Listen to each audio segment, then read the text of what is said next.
xerrada d'avui, a la presentació del llibre Antifa, de Marc Bray. Està de gira per l'estat espanyol, va estar a gira a Madrid, demà se'n va a Barcelona, avui l'hem liat per a que estiguera també a València. I bé, farem la xerradeta en castellà, perquè Marc parla castellà, el valencià encara no l'ha pres. És un llibre que arriba en un moment, jo pense que clau, perquè gran part de la societat està preocupada per els esdeveniments polítics i socials que estan donant-se lloc. Per això pense que és un luxe tenir una persona que porta molts anys també estudiant estos temes que, recordem, durant molts anys han sigut estudiats per molt poca gent, sobretot així a l'estat espanyol, al no tenir una extrema dreta a les institucions a l'ús com sí que existeix en altres països d'Europa, doncs ha passat una miqueta desapercebut, els estudis han sigut molt reduïts, molt minoritaris, però avui dia comença a despertar certa consciència de que el problema existís, de que existia, evidentment, durant molts anys, tot i que no havia arribat com ha arribat ara per la porta gran i despertant i agitant certa preocupació entre la societat. Bé, sense més, vull presentar a Marc. Marc és historiador, està centrat en el camp dels drets humans, de l'extrema dreta també. Ell fou un dels fundadors del moviment Occupy Wall Street. Ha realitzat un gran número de treballs, està estudiant el període de l'estat espanyol de finals del segle XIX i principis del segle XX, en concret sobre l'anarquisme. Una persona que estudia molt de prop el moviment anarquista des d'una perspectiva històrica. Està preparant una cosa que ens lliga així al País Valencià i a l'estat espanyol, la figura de Ferrer i Guàrdia, que editarà un llibre sobre ell, i ha estat girant durant diversos anys per Europa també parlant sobre altres llibres que ha escrit sobre Occupy Wall Street i també sobre anarquisme. S'hem plantejat aquesta xerrada, aquesta presentació, no com una presentació d'un llibre a l'ús, sinó com una mena de debat. Farem algunes preguntes entre ell i jo i després obrirem el torn de preguntes, lògicament, a tots i totes vosaltres, i d'alguna manera que entenguem entre totes i tots què està passant en el món, quins són aquests fenòmens d'extrema dreta, quina és aquesta extrema dreta, si és tota igual, o podem parlar de diferents tipus d'extrema dreta, però sobretot, i és de lo que parla el llibre, és sobre l'antifeixisme. Sabeu que l'antifeixisme durant molts anys ha sigut una... Això és un tema, no? Que Marc precisament diu que l'antifeixisme se pot entendre com una ideologia, com una identitat, com una tendència, com una reacció d'autodefensa. Sí que és cert que l'antifeixisme durant molts anys ha sigut reivindicat bàsicament pels moviments de base, pels moviments minoritaris, revolucionaris, molt marcats políticament, i que ha sigut inclús menyspreat, criminalitzat per la resta de la societat. És un moviment que, igual que el moviment feminista en el seu moment era abanderat per els col·lectius de l'esquerra radical, avui dia podem parlar d'un feminisme hegemònic i d'alguna manera transversal, no tan transversal com alguns voldrien, com la senyora Botín i companyia voldrien, però sí que és cert que estem en un moment on el feminisme ocupa un lloc que mereix, lògicament, però l'antifeixisme sempre ha tingut un estigma, un estigma que és difícil moltes vegades sortejar. Ara sí que estem veient que el ser antifeixista, y ahora me paso a hablar en castellano, pues así vamos a intentar. Gracias. A menudo el ser antifascista es reivindicado ahora, hasta ahora no tanto, pero sí es verdad, y ahora, por cualquier persona que se considera demócrata, ¿no? Entiende que el fascismo es lo contrario a la democracia, ¿no? Cuando a veces incluso tenía opiniones contrarias a los movimientos antifascistas por considerarlos radicales, ¿no? Ahora bien, yo quería empezar esta charla. ¿Tiene alguien el patrimonio del antifascismo? Bueno, antes de responder, quiero decir gracias a todos ustedes por su asistencia. Gracias a Miquel, gracias a Vicente. Voy a hablar en castellano. Si no me puedes entender, levanta la mano y puedo clarificar lo que estoy diciendo. Bueno, la pregunta sobre el patrimonio del antifascismo es bien interesante porque creo que es una pregunta más importante en Europa que en los Estados Unidos. No hablamos sobre esto en los Estados Unidos. Es como un fenómeno más indefinido, más nuevo. Obviamente tenemos militantes de décadas pasadas, pero en mi experiencia no quieren presentarse como los reyes del antifascismo o algo así. Antifascismo tiene una larga historia. En un sentido oficial, obviamente, empezó con el fascismo, porque sin el fascismo, ¿qué significa antifascismo? Pero cuando hablemos del fascismo, creo que es importante pensar en historias más largas de imperialismo, colonialismo, supremacía blanca, el patriarcado, y pensar en las otras formas de luchar en contra estas formas de dominación que no han usado el nombre antifascismo. Y en mi opinión, el antifascismo es un parte pequeño de la larga historia global de resistencia contra estas cosas. Entonces, en este sentido, se puede ver ahora y en el pasado grupos luchando en contra de fascistas, imperialistas, sin usar este término. Este libro es sobre una tradición específica en la historia del antifascismo.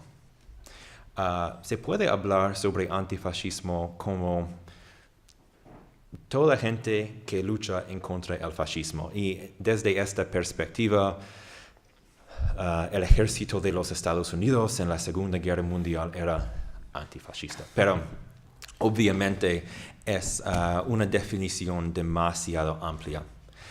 La tradición que se llama antifascismo militante en inglés y italiano, que se llama antifascismo autónomo en alemán, por ejemplo, creo que se puede entender especialmente en el contexto postguerra, cuando hubo un debate interesante que vamos a hablar más sobre este debate, pero quiero hablar un poquito ahora sobre el papel del Estado y de las leyes en la lucha antifascista.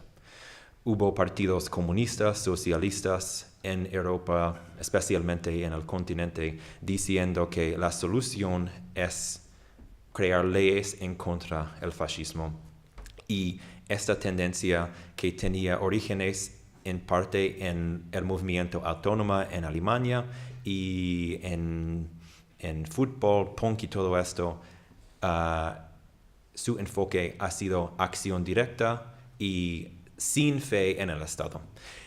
Bueno, para regresar a la pregunta, obviamente hay gente que han luchado por muchos años contra el fascismo y es importante, creo, tener respeto a su lucha. Pero es una lucha más amplia, no pertenece a nadie en específica, en mi opinión. Ante el auge de la extrema derecha a nivel internacional, que está ganando elecciones, está, cuando no, condicionando gobiernos y las políticas incluso de los demás partidos, que no se definen, no encasillaríamos dentro de la extrema derecha, existe una reflexión general, y más ahora, de cómo abordar este fenómeno. ¿En qué momento, después de escribir tú el libro y conociendo los movimientos antifascistas de base, como has conocido, en qué momento se encuentra el antifascismo actualmente? Sí, buena pregunta. En este libro hice más de 60 entrevistas con antifascistas en 17 países en Europa, los Estados Unidos y Canadá. No tiene secciones sobre Latinoamérica o Asia porque escribí este libro en 3 meses. No tenía tiempo para hacer todo, entonces mi enfoque fue sobre Europa y Norteamérica. Y no hay mucho escrito sobre el antifascismo después de la Segunda Guerra Mundial en general, y en inglés la mayoría es sobre Inglaterra. Hay obras sobre Alemania y otros países, pero no mucho. Entonces, mi enfoque fue en parte estas entrevistas. Y lo que aprendí hablando con gente en Francia, Alemania, Suecia, los Países Bajos y otros países, es que ahora, con los partidos de la ultraderecha respetables, es un momento interesante, difícil para repensar el antifascismo, porque los orígenes del antifascismo militante en los años 70, 80, 90, luchando contra grupos pequeños de gente skin, de ultras, de la ultraderecha, es una lucha diferente que se puede ver ahora contra partidos como Rassemblement National, Vox, AfD en Alemania. Entonces, las respuestas que recibí fue que es un tiempo importante de pensar no necesariamente en olvidar las tácticas de grupos antifascistas, porque, por ejemplo, en los Estados Unidos el papel de doxing ha sido muy importante, y para gente que no sabe qué es doxing, más o menos es publicar la información de la ultraderecha, publicar dónde viven, sus jefes, dónde estudian, para que sean despedidos y todo esto. Y se puede ver esto especialmente después de Charlottesville de 2017, la protesta donde Heather Heyer fue matado. Después de esto, las imágenes de nazis con antorchas, ya sabes, los antifascistas buscan sus identidades y hicieron llamadas a sus jefes y todo esto. Tenía mucho éxito.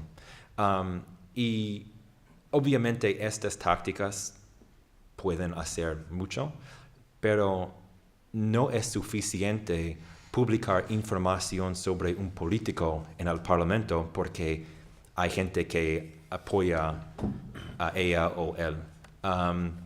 Entonces es necesario hacer más. ¿Vamos a hablar sobre este más o continuamos o qué hacemos? Sí, hay un fragmento en el libro que es bastante, resume bastante bien lo que está explicando, y es una reflexión de una persona del colectivo Reflex de París, ¿no? Si me permites. Dice: el antifascismo de calle, las manifestaciones, las concentraciones, se halla hoy en día en un impasse.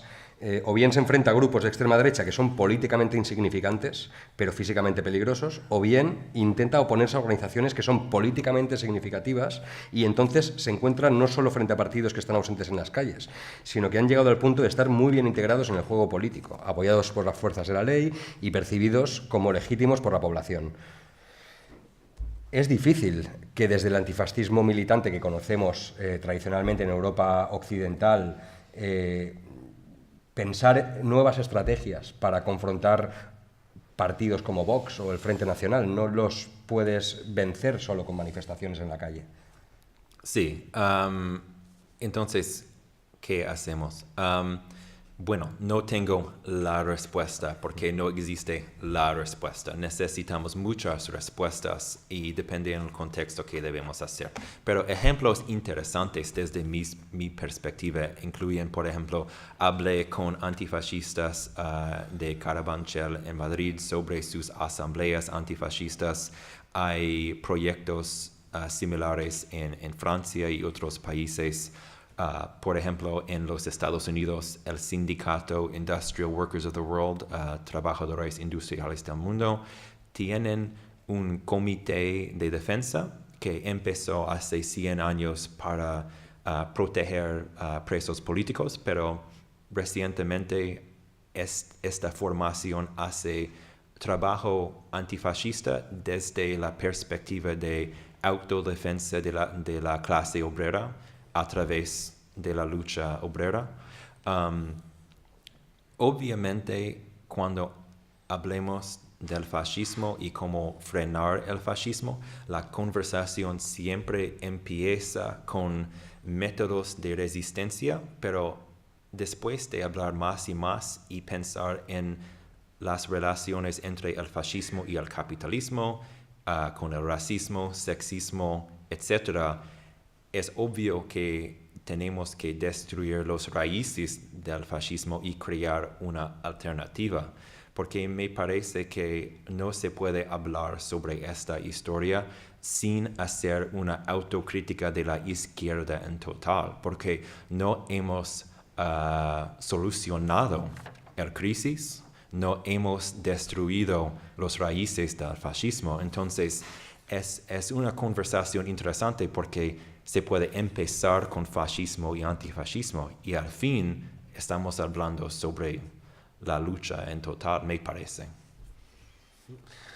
Aunque en Estados Unidos sí que existe una larga tradición antifascista, aunque no se haya denominado como tal, como has explicado antes, ¿no? Con los grupos que lucharon por los derechos civiles, las minorías, los colectivos LGTBI, etcétera.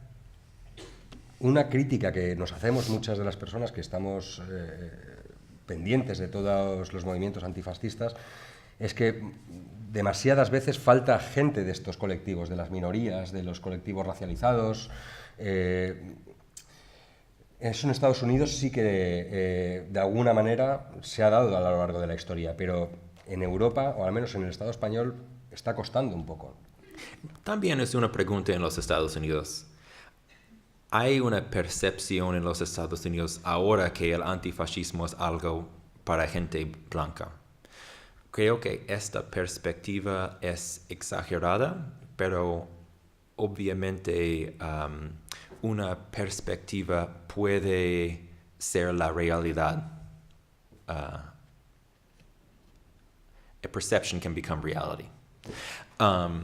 Y es importante pensar en el papel de la gente más marginalizada en esta lucha. Es interesante también en algunos países como Inglaterra, Alemania, Francia, cuando estudias la historia del antifascismo, también hay ejemplos de grupos antirracistas. No son exactamente igual, pero a veces hacen cosas parecidas. En Inglaterra, por ejemplo, grupos de jóvenes del Caribe o del sur de Asia, su ejemplo de resistencia durante los años 70 y 80 no fue el antifascismo europeo, pero grupos como las Panteras Negras en los Estados Unidos. Y las Panteras Negras hablaron sobre el antifascismo y su perspectiva fue un poco retórica, porque en los Estados Unidos, después de la guerra, fascismo era algo muy malo. Pero dijeron las Panteras Negras, si estás en contra del fascismo en Alemania, ¿qué dices sobre la policía en nuestra comunidad haciendo cosas parecidas? Entonces, como hemos dicho muchas veces, hay tradiciones de esta lucha sin el nombre antifascismo. Ahora en Europa, acá, obviamente es importante que esta lucha no solamente incluye gente blanca. Los inmigrantes tienen más que perder usualmente. Y ya. Sí. Es curioso porque hablando con varios periodistas a lo largo del día, que ha estado haciendo varias entrevistas, comentabas que la definición de fascismo o lo que se entiende popularmente como fascismo en Estados Unidos y en Europa a veces es un poco diferente, pero también aquí, entre nosotros y nosotras, a veces no nos ponemos de acuerdo sobre si esto es fascismo o esto no es fascismo, ¿no? Y decían, te han preguntado varios periodistas, ¿Trump es fascista o no es fascista? Claro, a mí me ha gustado mucho cómo has contextualizado un poco tú el fenómeno. Gracias. Y creo que es importante también que hagamos esta reflexión todos. Es un término que a lo mejor de utilizar demasiadas veces para todo, lo que no nos gusta o lo que es diferente pierde el significado. Sí, Es una pregunta difícil, porque si estudias los orígenes del fascismo y sus cambios a través de regímenes diferentes, es obvio que históricamente fascistas no les importa la racionalidad o ellos cambian sus opiniones, sus ideas cada 5 minutos. El historiador Robert Paxton dijo en el libro Anatomía del Fascismo, que recientemente fue publicado por Capitán Swing también, algo más o menos como la única cosa que los fascistas piensan siempre es la necesidad de la sobrevivencia de su grupo en una lucha social darwinista social. Y este grupo puede ser la nación, la raza, cualquiera. Aparte de esto, todo es flexible.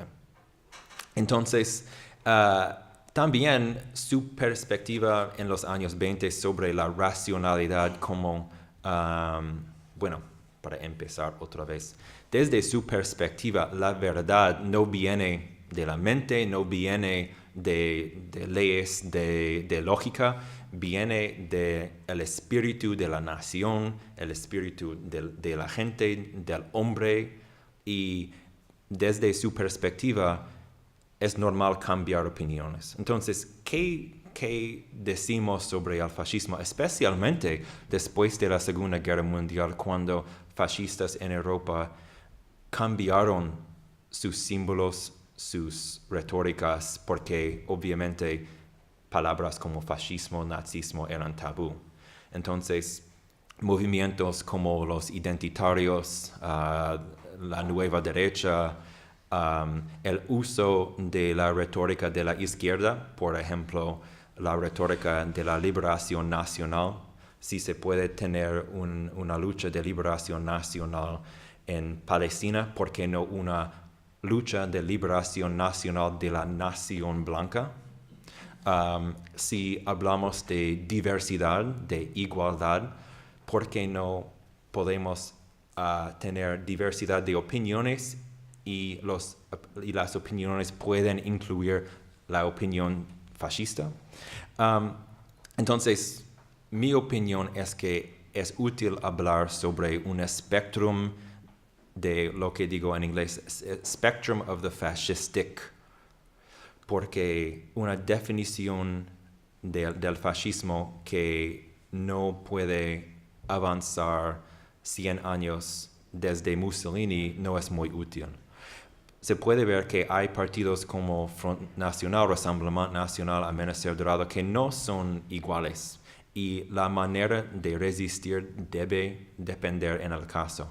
Pero es como, en mi opinión, una familia de la ultraderecha que su polo, el fascismo es como un polo importante de la política de todos estos grupos. Pero sus formas son diferentes y cómo debemos luchar es un poco diferente, en mi opinión. Muchas veces tendemos, también por desconocimiento, a pensar que toda la extrema derecha es igual. Peor aún, a veces pensamos que incluso son estúpidos la extrema derecha y que es gente que no piensa, que menospreciamos la capacidad y la inteligencia, ya no de los votantes, sino incluso de los propios líderes, ¿no?, que están ganando elecciones. Eso también es un pecado de la izquierda, el no darle la importancia que tiene o no haber incluso leído, ¿no?, a los líderes, a los pensadores, a los think tanks que existen de la extrema derecha. Sí, y también es importante entender cómo han cambiado estos partidos y que cambian frecuentemente con más facilidad que la izquierda. Y creo que este es un resultado del hecho de que no les importa una teoría como the pursuit of power. How would you say pursuit of power? La consecución del poder. Sí, sí. Lo siento, a veces las palabras. Y también estuve diciendo? Sí, que las diferencias entre los partidos son muy importantes de entender cómo resistir, cómo han cambiado y cómo continúan a cambiar. Y sus objetivos no son iguales. No creo que Vox, por ejemplo, quiere construir un gobierno exactamente como Franco. Es una forma de la ultraderecha radical un poco diferente, con influencias distintas, aunque se puede ver como una tradición común de una cierta manera. Algo mal hemos hecho también, ¿no? Desde la izquierda o desde el antifascismo para ver cómo desfilan por delante de nosotros gobiernos y concejales y diputados de extrema derecha. Igual que hablábamos antes de... Algo pasó también cuando toda la efervescencia de Occupy Wall Street que tú viviste, aquí vivimos el 15M y otras situaciones similares, y todo eso quedó en nada. O parece que quedó en nada. Sí, es triste. Sí, obviamente la gente busca soluciones. Y hace 8 años mi perspectiva fue mucho más optimista en Europa, en los Estados Unidos, etc. Hablando ahora un poco sobre la situación en los Estados Unidos, creo que es evidente que la presidencia de Trump, el desarrollo del alt-right, derecha alternativa, tiene mucho que ver con una reacción a los movimientos sociales de esta década, empezando tal vez con Occupy Wall Street, pero el movimiento más importante es Black Lives Matter, especialmente en el contexto de la presidencia de Barack Obama, el primer presidente negro. La historia de los Estados Unidos es una historia de supremacía blanca. La reacción de la gente blanca a los movimientos de liberación negra siempre ha sido fuerte, y estamos viviendo un ejemplo ahora. Por ejemplo, durante, ¿cómo se dice? Las convenciones de ambos partidos en 2016, ambos partidos hablaron sobre el tema de Black Lives Matter. El Partido Democrático tenía una presentación con las madres de los jóvenes blancos que han sido matados por la policía. No soy un fan del partido, pero fue un momento impresionante.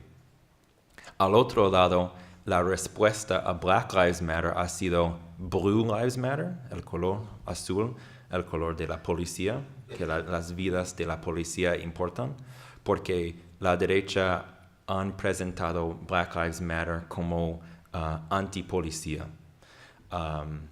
Entonces, en la convención del Partido Republicano con Donald Trump fue como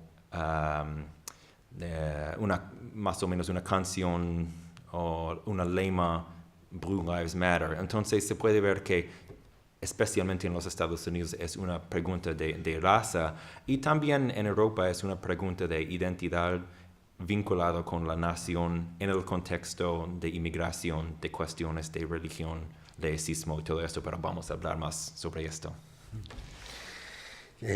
Uno de los detalles de la extrema derecha a nivel global es la batalla cultural, de la que poca gente habla, pocos analistas hablan de las disparatadas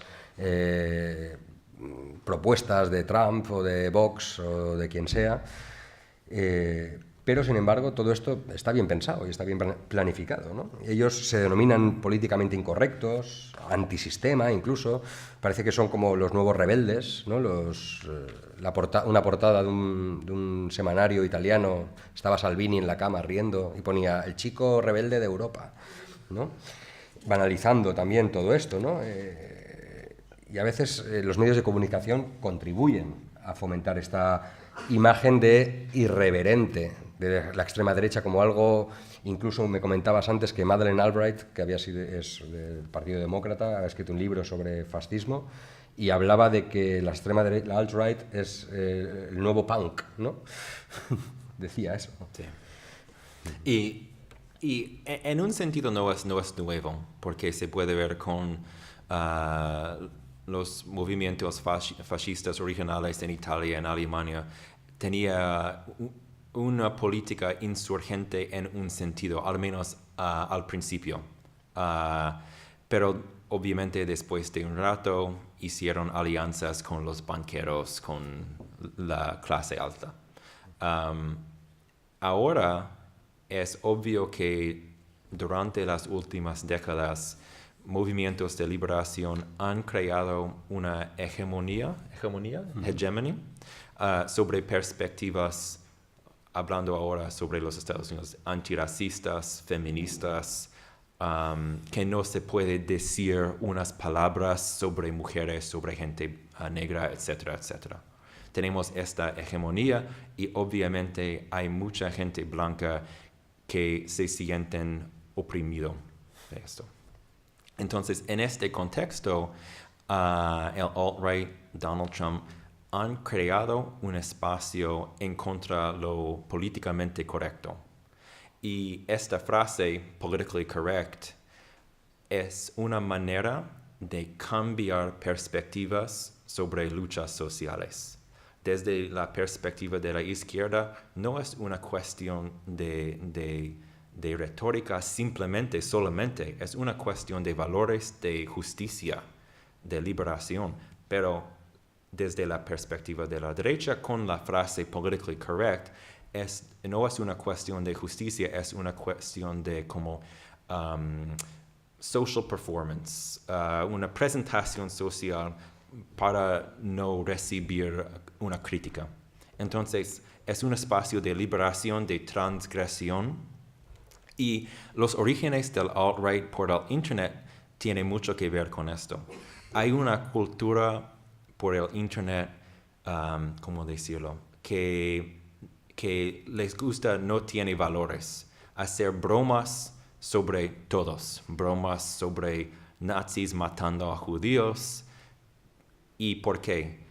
Dicen no es porque son nazis, pero porque quieren hacer bromas para irritate, to upset. Irritar, molestar. Right. Copos de nieve. Copos de nieve es una frase que usan para hablar sobre gente de la izquierda que son demasiado sensitiva, too sensitive. Porque en nuestra cultura, cuando eres niño o niña en la escuela, dicen, eres muy importante, no hay nadie como ti, eres copo de nieve. Entonces es como un uso de este término. Y después, poco a poco, cuando haces bromas, tu identidad cambia. Entonces hay muchos jóvenes blancos por el Internet que empezó haciendo bromas sobre matando judíos y 2 años después son el alt-right. Entonces creo que es muy importante pensar en estas culturas y también pensar en el papel de poder en nuestro discurso, porque el éxito de los movimientos de décadas pasadas, creo que su éxito viene de su poder de establecer una hegemonía en contra el sexismo, al menos explícitamente, el racismo explícitamente, y lo que están intentando hacer el alt-right y Trump es bajar el precio social de ser racista o sexista en el público. Entonces, es muy importante pensar en estos cambios, creo. Totalmente. Para conseguir la hegemonía, ese cambio de perspectiva del que hablas, la extrema derecha ha leído también a la izquierda, la conoce, la interpreta, ha leído a Gramsci, sabe perfectamente que antes del poder político tiene que conquistar la batalla cultural en este sentido, ¿no? Y precisamente los casos de humor que tú comentas, aquí los hemos tenido también, a lo mejor nos han pasado desapercibidos, o a lo mejor ni tan solo lo hemos pensado. Por ejemplo, chistes, hubo una polémica por unos chistes en un monólogo sobre personas gitanas, ¿no? Y hubo una protesta de la comunidad gitana y mucha gente incluso progresista, ¿no? Decía que no era para tanto, que no pasaba nada, ¿no? Claro, también hablábamos, por ejemplo, de South Park, ¿no? Una serie que es muy divertida, muy irreverente, pero que también toca este punto sensible y banaliza ese racismo, ese antisemitismo muchas veces, islamofobia, machismo muchas veces.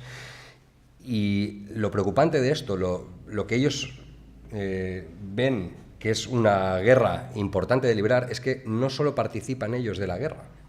La propia izquierda muchas veces participa sin querer o sin ser consciente de los efectos que tiene esto. Por ejemplo, Charlie Hebdo, la revista Charlie Hebdo, con las portadas contra los musulmanes, por ejemplo, ¿no? En uno de los colectivos objetivo de la extrema derecha, y ellos hacen chistes sobre los musulmanes. Es como, no me imagino haciendo chistes en Alemania sobre los judíos, una revista de izquierdas en los años 30, por ejemplo.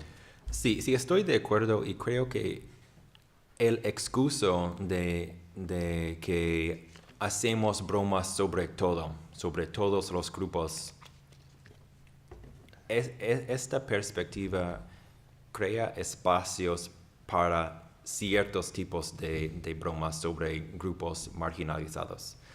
En los Estados Unidos, si un programa hace bromas sobre hombres blancos, obviamente la derecha va a reaccionar: eres racista o sexista contra hombres, contra gente blanca. Entonces, la idea de genocidio blanco que existe en la ultraderecha en los Estados Unidos, obviamente no existe.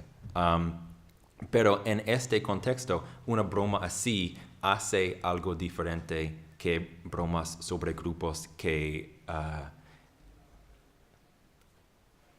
están marginalizados, sí.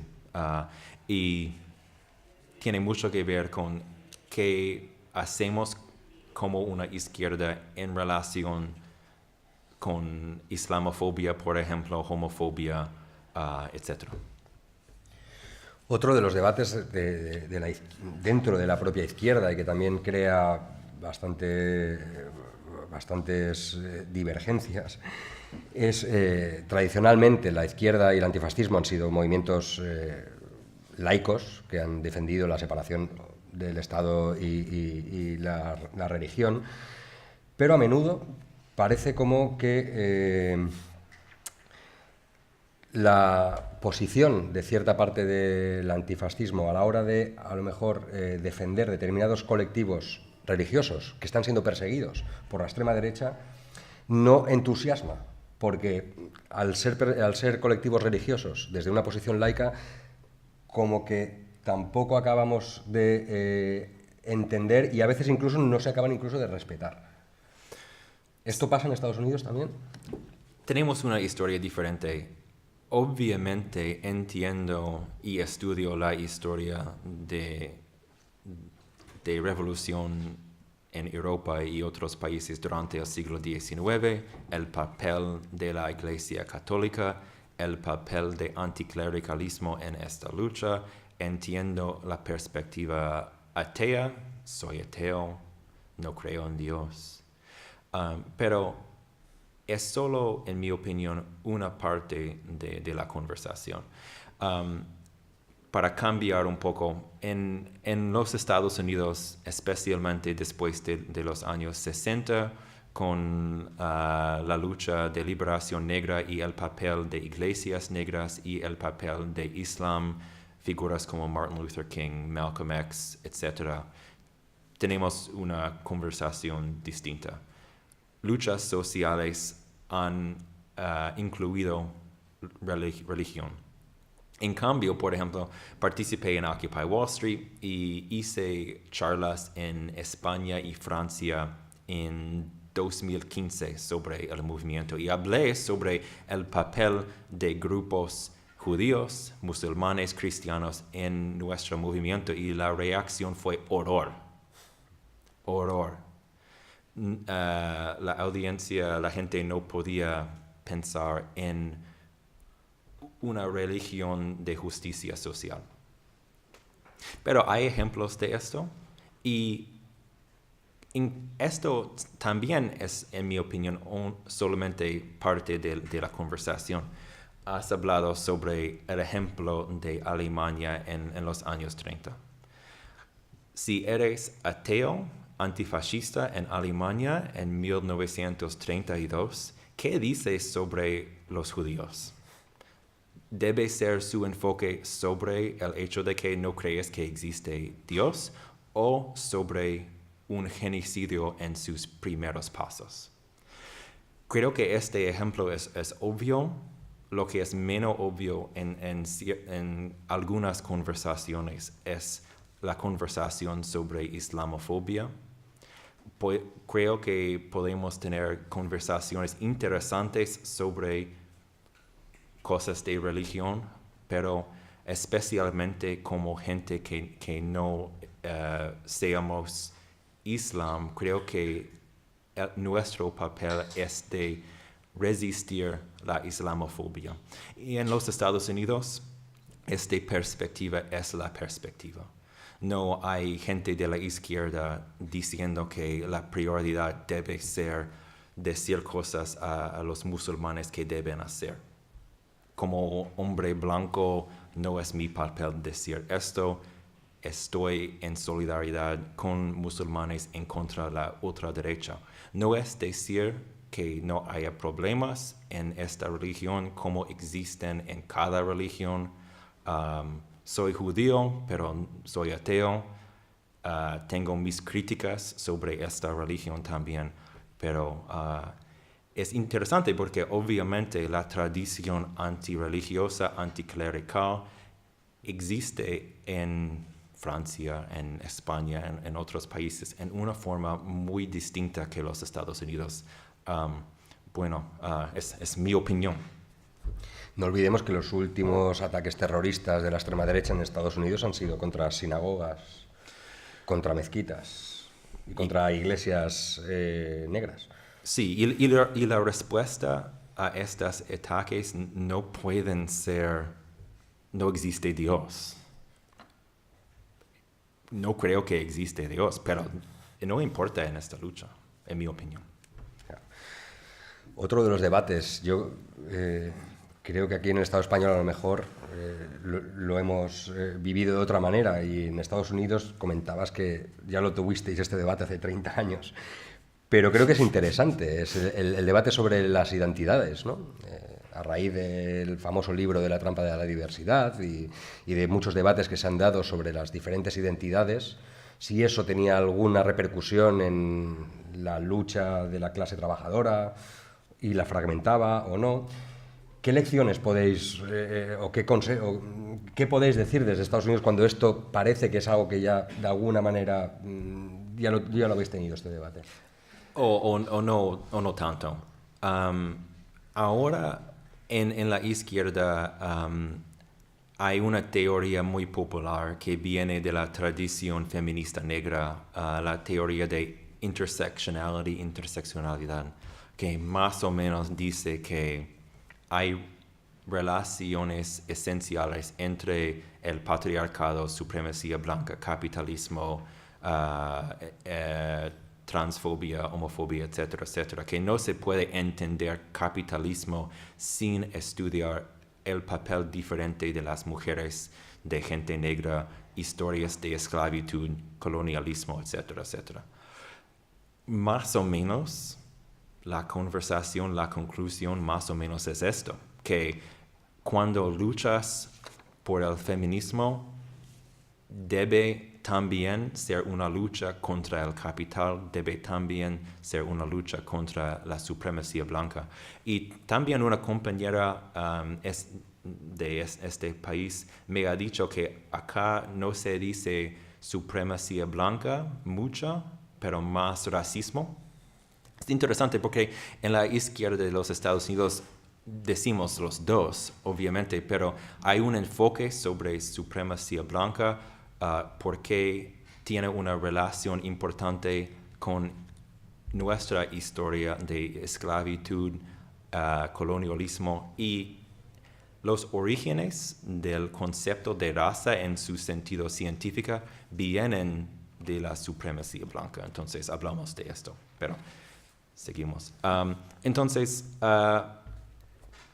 hay una crítica también de lo que se llaman white feminism, feminismo blanca, porque la historia del feminismo en los Estados Unidos, la mayoría de esta historia es una historia de mujeres blancas luchando por mujeres blancas. Entonces, figuras como Susan B. Anthony, que fue muy importante en la lucha por el derecho de votar, no hacía mucho por apoyar a mujeres negras, por ejemplo. Es una historia compleja, pero la conversación es cómo podemos establecer puentes de solidaridad a través de nuestras diferencias. Obviamente, si hay un grupo que no quiere apoyar a otro, no es bueno. Sí. Pero la perspectiva dominante en los Estados Unidos es esta perspectiva de interseccionalidad, de que las luchas tienen vínculos y debemos establecer solidaridad. Hablas también en tu libro de cómo el fascismo tradicionalmente le ha robado a la izquierda. Le ha robado ideas, le ha robado estética, le ha robado cultura. Esto continúa ocurriendo. Muchas veces los movimientos neofascistas están bebiendo de toda la tradición de la izquierda. Las ocupaciones, por ejemplo. Casa Pound, Hogar Social, incluso el símbolo lo han llegado a robar incluso para poner nacionalista autónomo. Sí, sí. Y el uso de bloques negros en Alemania, hay muchos ejemplos. Y no es nuevo porque la política de masas que conocemos con mítines grandes, periódicos, todo esto, fue una invención de la izquierda. Y la derecha tradicional no quería organizar la gente. Era una política aristócrata. Pero esto cambió con Mussolini, con Hitler, con fascismo, decían que era nacional sindicalismo, nacional socialismo. Fue un intento de usar aspectos de socialismo con nacionalismo para establecer una posición tercera entre el comunismo marxista, que fue algo de los judíos, y el capitalismo, que también fue algo de los judíos. Y también con Hitler, por ejemplo, el uso del color rojo, hay muchos ejemplos. Los uniformes, la izquierda han usado uniformes en una manera similar antes. Más tarde, los símbolos, squats, punk music, hay muchos ejemplos. Entonces, en los Estados Unidos es interesante el uso del lenguaje de punk, de revolución y de igualdad, porque históricamente el fascismo es el enemigo de conceptos de igualdad. Su perspectiva es de reestablecer, regresar a tiempos donde jerarquías naturales existían. Igualdad es el enemigo. Pero hoy en día, en debates sobre la libertad de expresión, por ejemplo, el argumento es que perspectivas machistas, perspectivas de orgullo blanco, deben ser incluidos en la conversación de igualdad, porque todos debemos tener la oportunidad de decir lo que queremos y promover nuestra política, porque esto es igualdad. Y también creo que es importante incluir en esta conversación el papel de las elecciones y el Parlamento. Hablaremos más sobre este en un ratito, pero el uso de la democracia en contra la democracia es importante también. Has tocado el tema de la libertad de expresión y creo que es bastante interesante porque muchas veces a mí me da la impresión, y creo que en Estados Unidos también se hizo a menudo un personaje como Milos Yiannopoulos, que es un provocador de extrema derecha. ¿Es conocido aquí? No lo sé. Un poquito. Un personaje. peculiar. Hablamos, sí. Organizó, por ejemplo, una charla en la Universidad de Berkeley. Él sabía que era un ambiente hostil, porque era una universidad con mucho movimiento de izquierdas. A veces da la impresión de que son trampas para que el antifascismo y la izquierda reaccionen y ellos victimizarse. Y ellos aparecer con la complicidad, lógicamente, de los medios de comunicación, de decir que ellos solo quieren hablar y que los que estamos en contra de lo que va a decir somos intolerantes por protestar. Es una trampa, pero que repiten a menudo y que a menudo picamos en la trampa. Sí, es interesante. Entonces, para empezar, voy a hablar un poquito sobre quién es Milo Yiannopoulos. Él es una figura del alt-right. Entonces, alt-right es derecha alternativa. Pero en vez de right, derecha, a veces dicen light como menos. No es alt-right, alt-light. Porque es como un puente entre la derecha y la ultraderecha. Y es más o menos un payaso. Todo es una broma. Es homosexual, es judío, es originalmente creo de Inglaterra, pero su familia es de Grecia.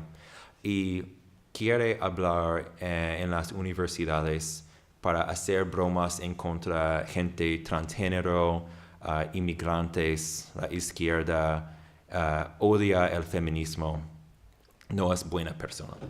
Y antes de este evento hizo una presentación en una escuela en Wisconsin donde hizo una presentación sobre un estudiante transgénero específicamente, como tú, como forma de broma. Fue una presentación haciendo una broma sobre este estudiante.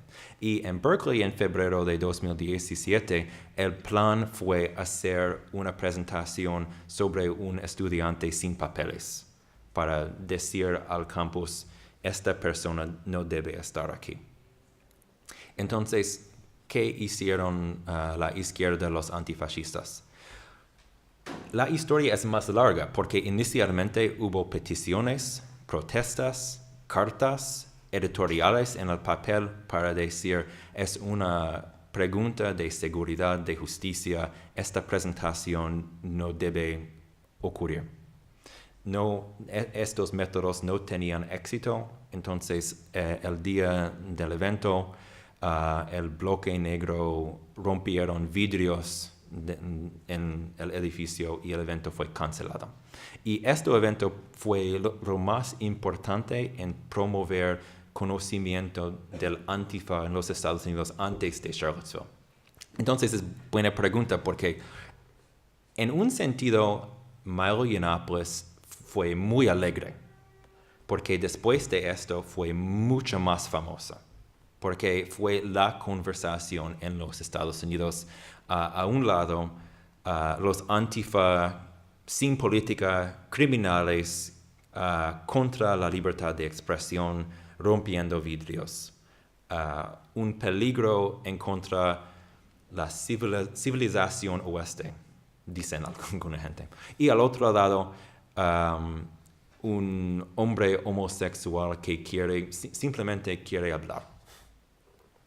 Entonces, por un rato, se puede decir que fue un error esta táctica. Pero lo que pasó es interesante en este debate, porque lo que pensó fue que poco a poco muchos locales, universidades,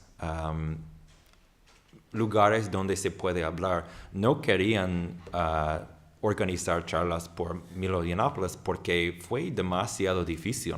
Hubo protestas, hubo amenazas, fue ridículo. Entonces, también hubo un escándalo donde un video de Yiannopoulos hablando sobre relaciones sexuales con menores fue descubierto. Tenía un contrato para publicar un libro, fue cancelado.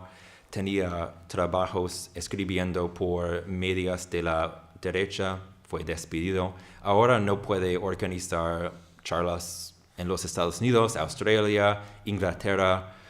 su carrera es más o menos finished. No es decir que siempre debe hacer lo mismo, pero en este caso creo que esta táctica en la larga perspectiva tenía éxito. Y también fue una acción en solidaridad con gente sin papeles. Y la reacción de algunos estudiantes de Berkeley que no tenían papeles fue muy alegre de esta acción. Entonces, es interesante pensar en este caso.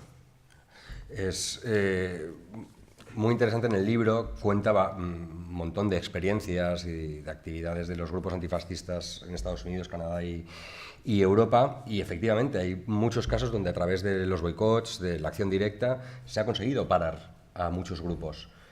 Sin embargo, hablábamos antes de que estamos en otro nivel de cómo confrontar a grupos que ni tan siquiera hacen actos públicos. Es decir, que son partidos políticos que tienen 40 diputados, igual hacen pocos mítines. Aquí, después de leer el libro, nos surge, yo creo que a todos y a todas, la pregunta, ¿no? De, bueno, y contra estos partidos políticos casi hegemónicos, donde el público es, a lo mejor, pues, gente mayor, gente que no es violenta, gente normal y corriente. Sí, sí. Bueno, para empezar con los Estados Unidos, obviamente no se puede luchar contra la administración de Trump rompiendo vidrios solamente. Aunque creo que es importante hablar un poquito sobre la manifestación en contra su inauguración el 20 de enero de 2017. Yo estuve allá participando en esta marcha. Gente en esta marcha rompieron vidrios, fue más o menos un bloque negro y cerca de 200 personas fueron detenidos y las cargas iniciales fueron más de 200 años por romper vidrios. Estoy alegre de decir que nadie fue al cárcel, fue como la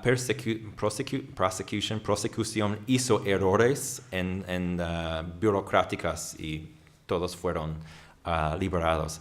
Pero creo que en este contexto es importante hablar sobre el peligro de la derecha, de la ultraderecha. Obviamente hay críticas que se puede hacer de esta forma de lucha, pero al menos es un ejemplo de tener en serio el peligro y hacer algo para escalar la situación, porque es una amenaza a mucha gente. Bueno, para continuar, no se puede luchar contra la administración Trump solamente rompiendo vidrios, es obvio. Pero creo que las tácticas y estrategias de los antifascistas todavía pueden tener éxito en contra grupos de la ultraderecha más pequeños. Y es importante frenar relaciones entre grupos en el Parlamento y grupos más minoritarios, más explícitamente fascistas y nazis. Esto es importante porque se puede ver que grupos de la ultraderecha como Vox pueden hacer una influencia sobre el PP. Puede ver en el caso de Inglaterra la influencia del National Front sobre Margaret Thatcher, etcétera, etcétera. Y creo que lo mismo puede suceder con la relación entre partidos de la ultraderecha en el Parlamento y partidos más pequeños más de la derecha. Pero para continuar al tema más importante, ¿qué podemos hacer? Creo que hay dos cosas. Necesitamos formaciones, plataformas, asambleas, sindicatos más amplias para crear oportunidades por cada persona de participar en su forma. Si no te gusta una táctica, una estrategia, debemos crear algo diferente y unir en un movimiento más amplio que sigue adelante más que estas cosas. También tenemos que crear una alternativa, obviamente.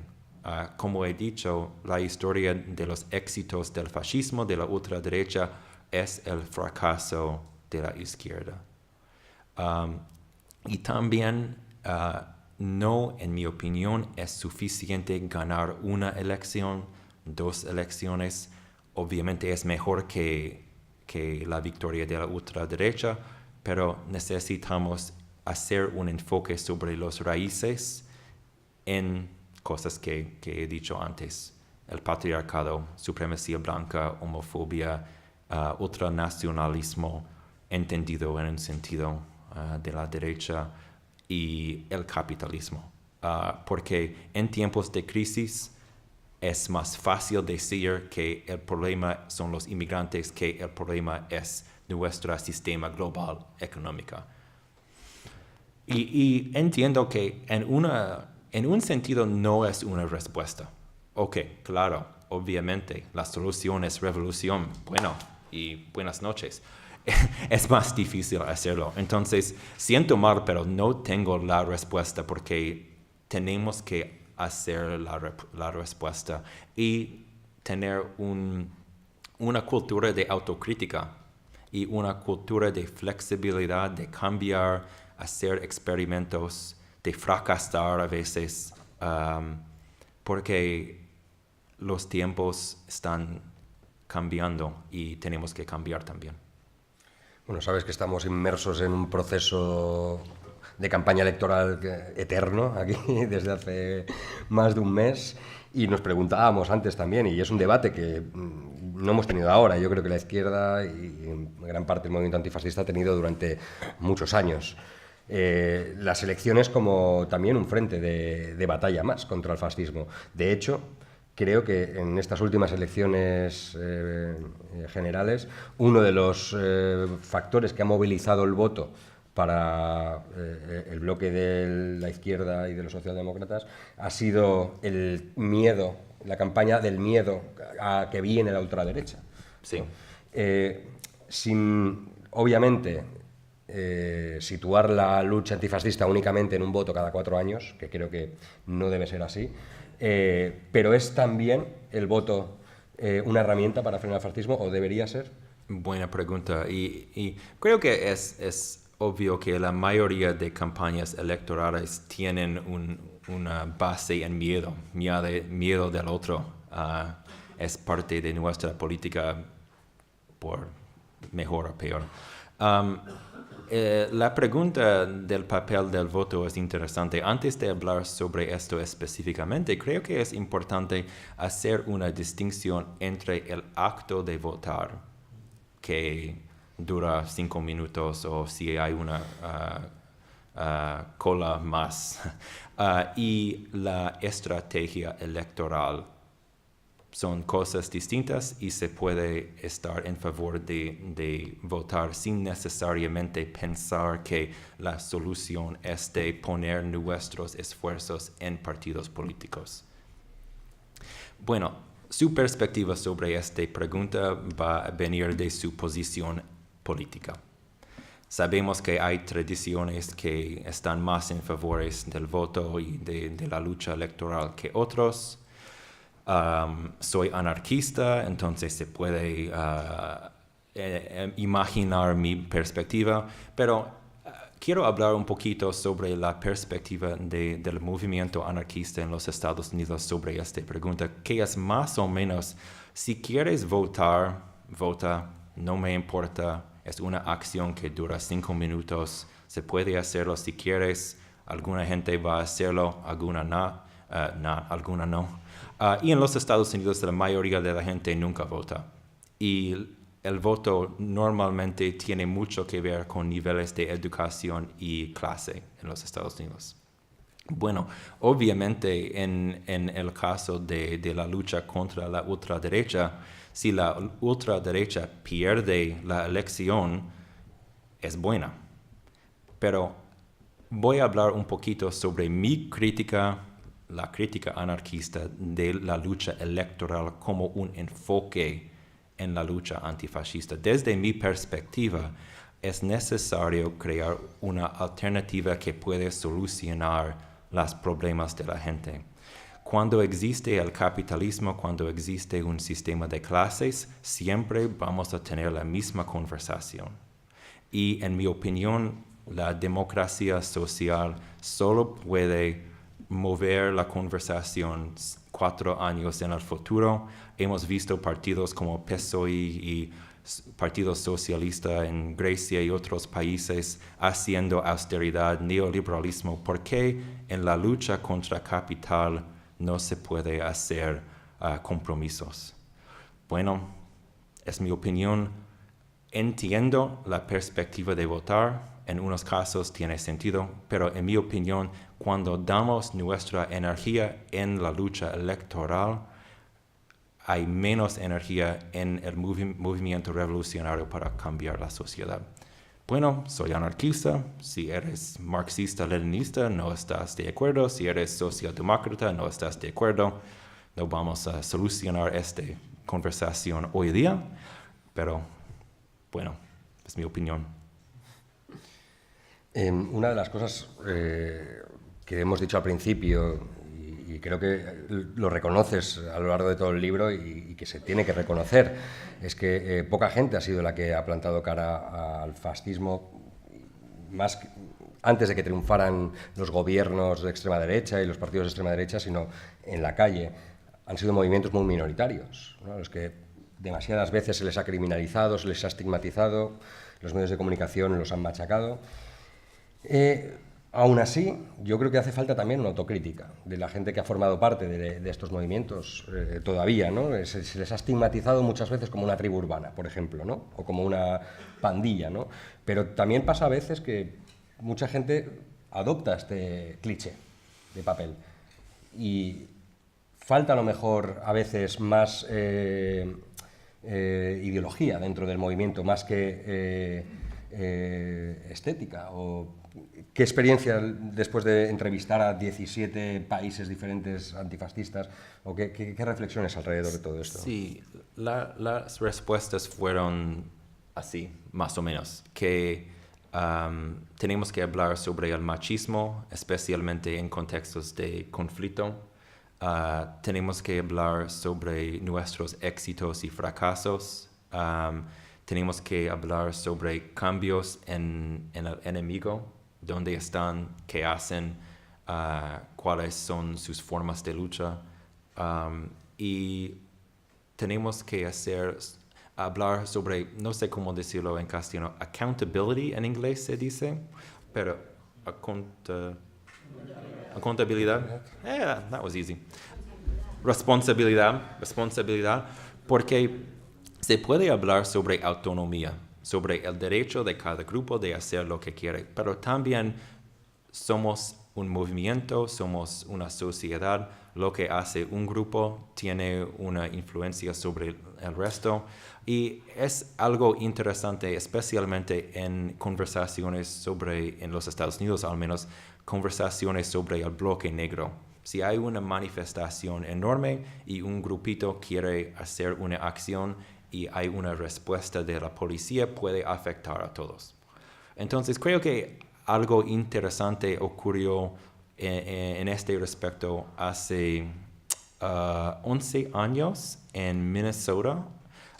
Hubo acuerdos antes de la protesta contra la convención republicana y más o menos decían esto, que vamos a hacer un acuerdo sobre una distancia de lugar o tiempo cuando hacen acciones con riesgos. Entonces fue una manera de hacer que acciones con más conflicto pueden ocurrir en tiempos diferentes o lugares diferentes del resto de lo que está ocurriendo. Creo que es una buena idea. Obviamente, si la policía o la ultraderecha ataca, no se puede hacer esto. Y hay muchos ejemplos de esto ocurriendo. Pero creo que es importante pensar en relaciones entre grupos pequeños y nuestros movimientos, porque sin pensar en esto vamos a tener conflictos sin mover adelante. Otro de los dilemas también que creo que se han tenido dentro del propio movimiento antifascista ha sido el tema de las leyes, ¿no? Y del Estado, ¿no? Que a veces comentabas, ¿no? Que en otros países se legisló contra la extrema derecha, en teoría, ¿no? Sí. En Alemania hay una legislación muy dura, ¿no? Pero muchas veces, claro, las leyes se vuelven incluso en contra de los que luchan contra la extrema derecha. Es el caso, sí, por ejemplo, de la legislación de delitos de odio en España, que está pensada para proteger a grupos vulnerables y se está aplicando cada vez más a colectivos, incluso a un colectivo LGTB que protestó contra el autobús de Hazte Oír y se les acusa de un delito de odio al colectivo LGTBI. Y el colectivo LGTBI fue uno de los que más luchó por las leyes de delitos de odio. Sí. Para empezar, creo que es importante entender que aunque la teoría liberal clásica dice que se puede establecer una ley que es igual para todos, obviamente la realidad es que la aplicación de cada ley tiene un origen política, obviamente. Y si el gobierno, si los políticos no les gustan a los antifascistas, no es una sorpresa cuando una ley que tiene un origen en combatir al fascismo cambia su dirección. Y hay muchos ejemplos de esto.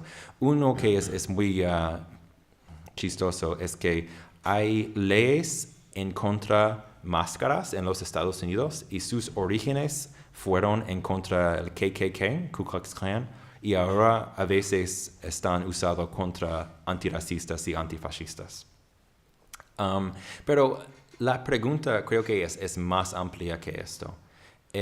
¿Cuál es la relación entre el sistema parlamentario y el fascismo? Porque creo que mucha gente piensa que el sistema democrático es necesariamente el enemigo al fascismo, que son opuestas.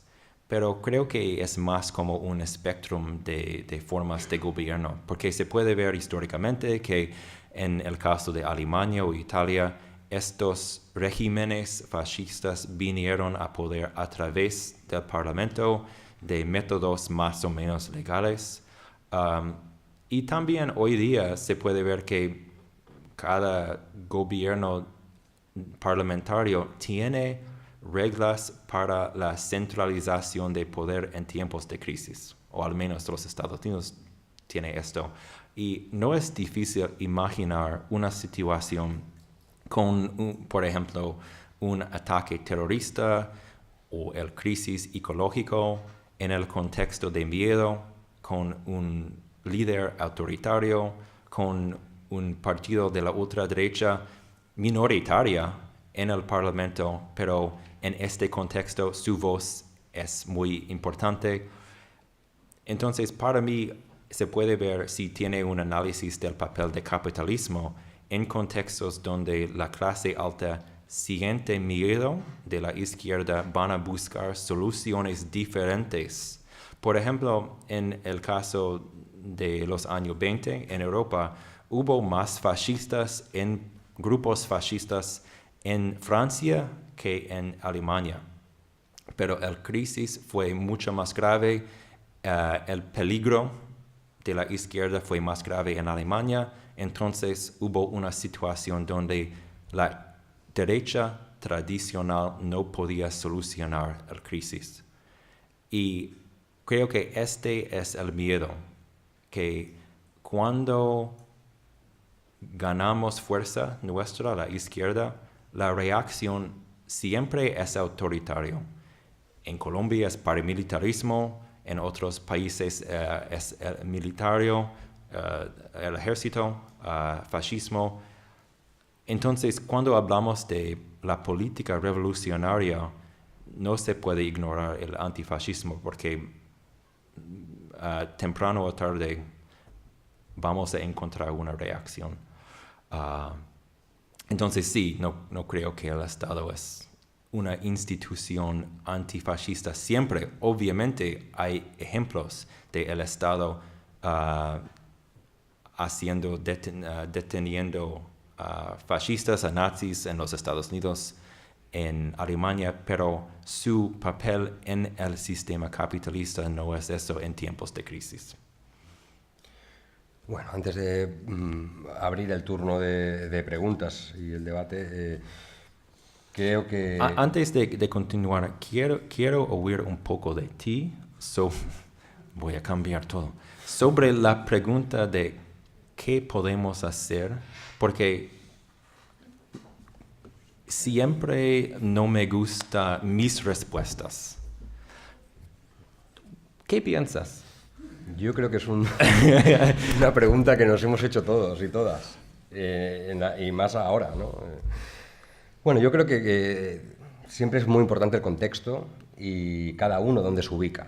No puedo hacer yo lo mismo que puede hacer una persona que está en un sindicato o una persona que vive en un barrio donde hay muchos problemas, o una persona que es profesor de universidad, por ejemplo, ¿no? Yo creo que no hay una fórmula que sirva para todos. Creo que cada uno tiene que encontrar en su espacio de qué manera puede influir y puede dar una respuesta a este movimiento, que no olvidemos el nuevo movimiento de extrema derecha y de esta guerra cultural es a todos los niveles, es también en la universidad, es en la calle, es en el campo de fútbol, es en la televisión, es en la prensa. Quiero decir, hay 1000 frentes donde se puede combatir. Yo creo que cada uno tiene que pensar en qué posición está y qué puede hacer desde su posición. Pero creo que hay cosas que son, a lo mejor, que deberíamos de compartir todos y todas los que estamos preocupados por el fenómeno. Primero, por conocer qué es a lo que nos enfrentamos. No es lo mismo un concejal del PP un poco facha que un concejal neonazi de un partido neonazi que tienes aquí. O no es lo mismo los hooligans que van a tomarse cervezas y a emborracharse debajo de tu casa los fines de semana que un militar que se presenta a las elecciones y es diputado, ¿no? Hay que conocer a la extrema derecha, a lo que nos enfrentamos. No es lo mismo Vox que Alianza Nacional, no es lo mismo... bueno, hay 1000 ejemplos, ¿no? Primero es conocerlo, para hacer un buen diagnóstico, ¿no? Esto es como una enfermedad, ¿no? Vas al médico y ¿qué tienes? Pues te ven todo lo que tienes, los factores y la solución. Y la medicina no siempre te van a dar una pastillita que te cura todos los males. En cada mal que tengas te dará esto o lo otro, ¿no? Es muy importante esto, situarse, conocer al enemigo, y creo que a mí me da la impresión de que tenemos que empezar, sobre todo la gente que venimos de una tradición militante muy marcada, a lo mejor que estamos muy centrados en nuestro entorno más cercano, y ser un poco más humildes a veces, y un poco más generosos, y pensar que...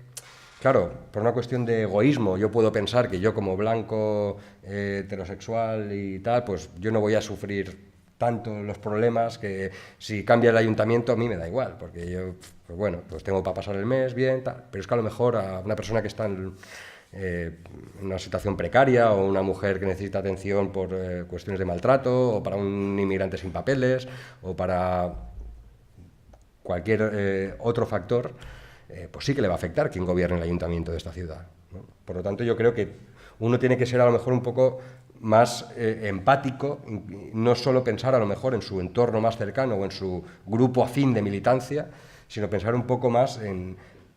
Yo soy partidario de combatir en todos los frentes, ya sea votando, ya sea en el colectivo de barrio, en el trabajo, en Internet, en los medios de comunicación. Yo creo que cada uno tiene que encontrar su papel. No hay una fórmula mágica ni una hoja de ruta. Yo creo que cada uno debe ser consciente de también lo que está dispuesto a aportar para combatir esto. Y creo que todos y todas nos hacemos esta pregunta. ¿Yo qué hago? Pero si yo soy un estudiante, o yo trabajo en un bar, o yo... Bueno, pues todos y todas creo que podemos hacer algo en algún momento. Mi opinión.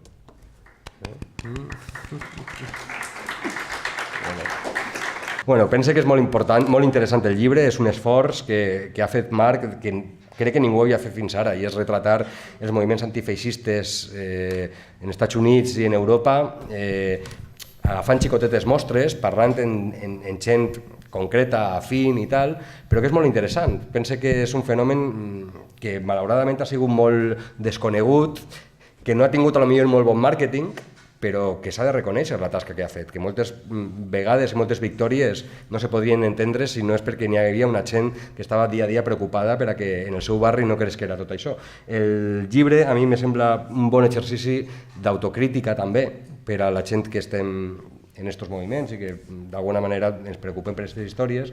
Planteja molts dubtes, jo crec que ningú hem resolt tots els dubtes que teníem ni en este llibre ni en 50 llibres, però crec que és molt important fer un anàlisi d'on estem i d'on venim també, de reconèixer la tasca de tota aquesta gent i sobretot inventar-se noves formes a lo millor de com afrontar aquestes noves formes de feixisme, d'extrema dreta que tenim ara davant i jo vos convido lògicament a que compreu el llibre i que estimulem també aquest tipus de lectures, perquè aquest tipus de lectures jo crec que avui dia són necessàries y pienso que Marc ha hecho un buen trabajo y que Gracias. además pues ahora vamos a ver si abrimos el debate y entre todos y todas pues resolvemos algunas cuestiones. El estado de la izquierda hoy no es suficiente. Estoy de acuerdo con esto. Pero obviamente tenemos que hacer algo.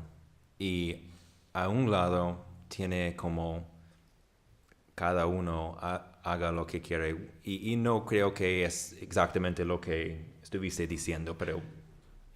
Y a otro lado extremo como hay un plan. Y obviamente tenemos que buscar algo entre los dos, porque realmente no vamos a todos hacer la misma cosa.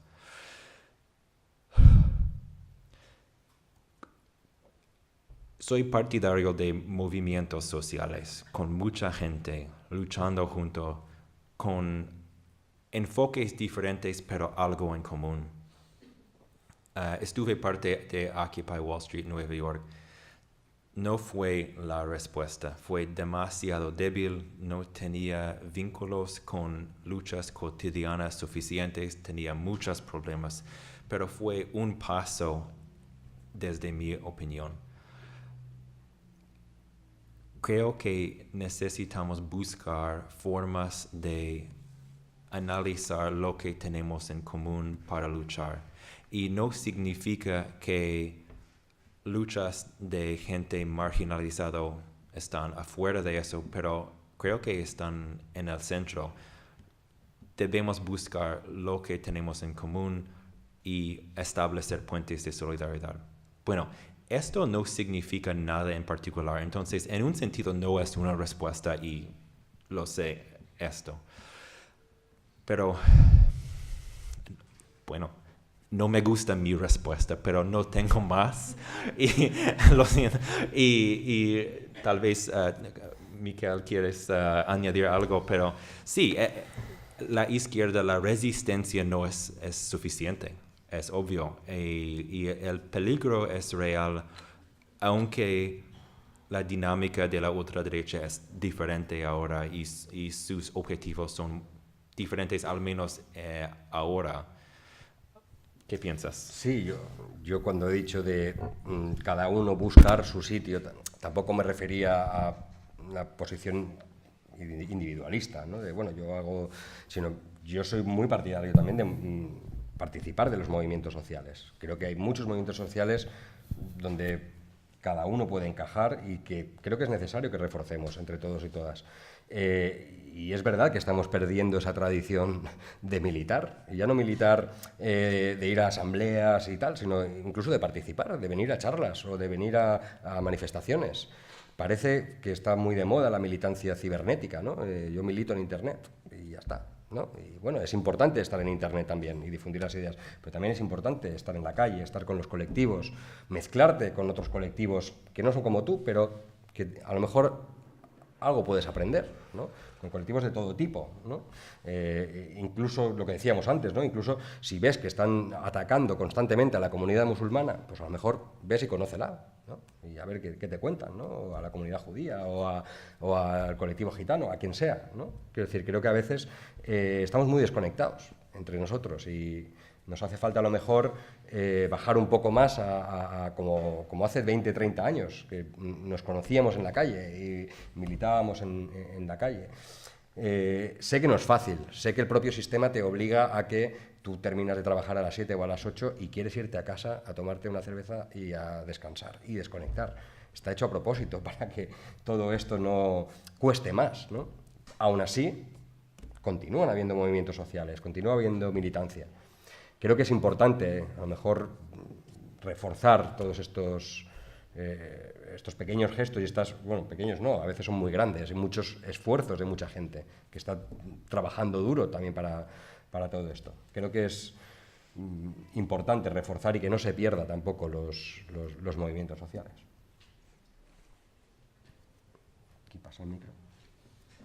Conforme. Hola, buenas tardes. Yo te quería preguntar, como anarquista, ¿qué dices que eres? Y además que estás preparando una cosa sobre Ferrer Guardia.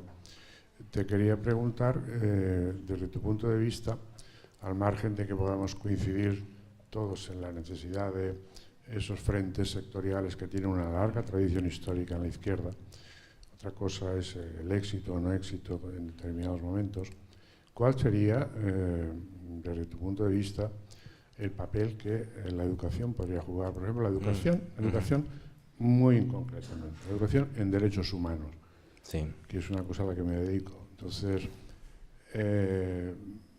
yo tengo algún amigo y algún colega que dice que probablemente la ideología de los derechos humanos hoy en día sea la última ideología de las izquierdas con un cierto futuro.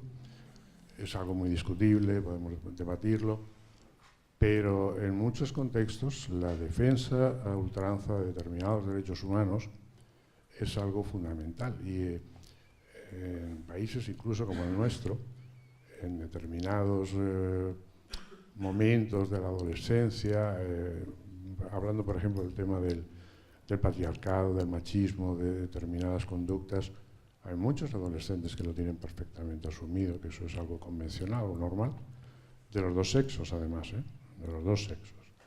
Entonces, el tipo de intervenciones que dentro del ámbito de la educación se podrían dar, insisto, además con el anarquismo, que si tiene algo que lo caracteriza es precisamente su compromiso con la educación y la cultura, desde comienzos del siglo XX. Sí. ¿Qué opinas tú de todo Gracias. eso? Sí, para empezar con educación, hablando ahora sobre los Estados Unidos, pero creo que es lo mismo más o menos en Europa. Cada lucha política tiene su contexto histórico, no simplemente en un sentido de está ocurriendo ahora o en una época, pero su base es una interpretación de historia. Y ahora estoy hablando sobre historia porque estoy historiador, lo siento. Pero creo que educación sobre, en el caso de los Estados Unidos, el hecho de que vivimos en tierra robada, que el capitalismo en los Estados Unidos fue hecha por gente esclavizada,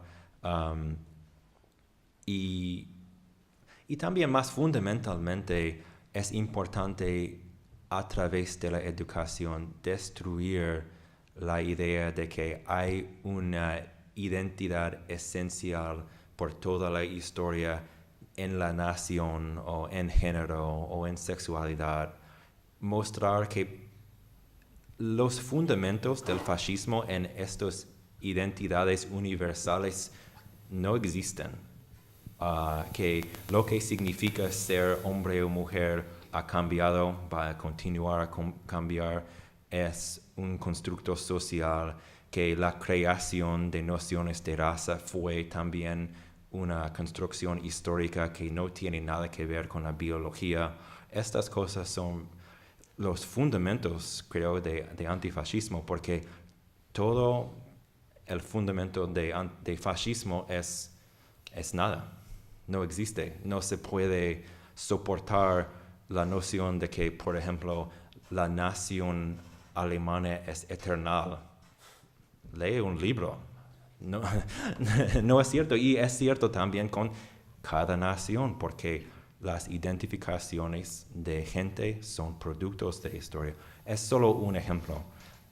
Pero hay muchos ejemplos y es una falta de buena educación en parte, pero no creo que podemos limitar la conversación a educación en la aula, porque muchos niños y niñas reciben su educación fundamental en la familia, en la sociedad, obviamente, entonces tenemos que hablar sobre educación popular, hablar sobre qué decimos sobre nuestra historia. En el contexto de los Estados Unidos, el lema de Donald Trump es Make America Great Again. Y la respuesta de la mayoría del movimiento antifascista es America was never great. Y estoy de acuerdo con esto. América nunca fue grande. Sí. Y se puede discutir la eficacia de esta respuesta, pero creo que es importante resistir la tendencia de cambiar nuestra interpretación de historia para perder nuestra política. Bueno, educación es importante, soy profesor, pero no se puede hacer todo, nada puede hacer todo. Derechos humanos. El ejemplo que recuerdo es con, por ejemplo, la resistencia a Pinochet y las dictaduras en Latinoamérica y la importancia del movimiento de derechos humanos internacional en esto, y también contra el franquismo. Hay muchos ejemplos en este respecto. Creo que hay limitaciones con las instituciones de los derechos humanos, hay limitaciones con el discurso, pero es útil para resistir atrocidades. No quiero hablar por siempre, hay otras preguntas. Está bien recordar que Estados Unidos es el único país del planeta que no tiene ratificada la Convención de Derechos del Hombre. Sí. Cumple ahora el aniversario, por cierto, este año. America was never great. ¿Ves? Ahí.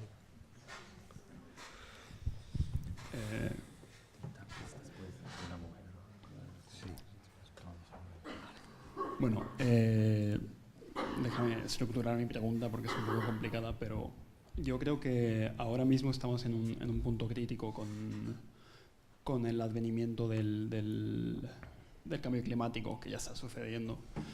Y coincide también con el resurgimiento de los fascismos en Europa, en el mundo. Y a la vez, uno de los mecanismos, así como decís vosotros, del fascismo es la destructuración, ¿no?, de las jerarquías académicas o de racionalidad. Entonces, o también la educación en el hogar. Esas esferas de información impenetrables hoy en día, que ya se han construido, ya son difíciles de llegar con hechos. Ya los hechos ya no importan. Entonces, ¿cómo podemos luchar y cómo el antifascismo puede penetrar en las conciencias ciudadanas para hacer ver que una lucha es necesaria para evitar que el fascismo backed por el capitalismo, ¿no?, soportado por el capitalismo, ahora es más peligroso que nunca? Sí, es muy difícil porque si hay gente que no cree que tenemos una crisis ecológica, que la ciencia es fake news, es falsa, ¿qué podemos decir?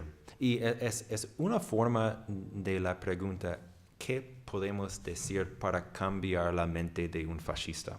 Cuando el fascismo no tiene respeto por racionalidad, las reglas de argumentación o incluso por la humanidad de mucha gente. Es importante promover nuestros mensajes, educar al público sobre todo esto y no podemos ignorarlo, pero en ciertos casos no se puede hacerlo. Entonces, creo que es importante hablar sobre información, educación, política y también poder, también en términos de el precio social de promover racismo, el precio social de promover sexismo. Y tenemos que incrementar este precio, porque lo que están intentando hacer la ultraderecha es bajar este precio, crear espacio para, en los Estados Unidos, la ultraderecha hizo pegatinas diciendo, "It's okay to be white". Está bien ser blanco. Y obviamente este lema cambia los términos del debate para hacer que la posición antirracista es que toda gente blanca son mala y no es la posición. Entonces, ¿qué podemos hacer? Hacer que estas lemas son tabú. Entonces, en mi opinión, y escribí un artículo y está traducido por el sitio A las Barricadas y está incluida en el libro sobre antifascismo cotidiano. Conversaciones con tus parientes, tus amigos. Tenemos que hacer lo que podemos para inicialmente cambiar mentes, porque a veces se puede hacerlo, pero después de eso decir, eres parte del problema. Y no puedo ser tu amigo sin un cambio, sin un intento de cambiar. Porque a veces no se puede cambiar la mente, pero usualmente podemos usar nuestro poder. Bueno, sí. Y también quiero añadir en el contexto del fascismo y la crisis ecológica que los argumentos de la ultraderecha en los años que vienen van a ser más y más poderosos en un contexto de crisis, migración y falta de recursos. Entonces tenemos que hacer algo ahora.